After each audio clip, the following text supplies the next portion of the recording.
প্রতিদিনের মতো আবার নিয়ে হাজির হয়েছি তোমাদের কাছে ক্লাস 6-এর ভূগোল। আমাদের দেশ ভারত বহু বড় চ্যাপ্টার একটা। এটা থেকে শর্ট কোশ্চেন যেগুলো বাকি ছিল সেগুলো দিলাম, আরও এখনও অনেক বাকি আছে, সব দিয়ে যাবো আস্তে আস্তে। চলো দেখে নাও। আচ্ছা, ভালো লাগলে চ্যানেলটাকে মনে করে একটি লাইক, শেয়ার এবং সাবস্ক্রাইব করে দিও। আমার এই কোশ্চেন আনসারের মধ্যে তুমি চ্যাপ্টার অনুযায়ী সব প্রশ্ন উত্তর পেয়ে যাবে। আশা করি তোমাদের অসুবিধা হচ্ছে না। যারা নতুন ক্লাস 6-এ উঠবে তাদেরও অসুবিধা হবে না।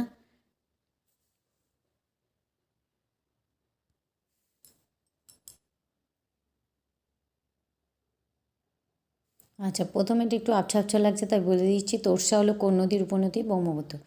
শৈল শহর বা পাহাড়ের শহর নামে কী পরিচিত?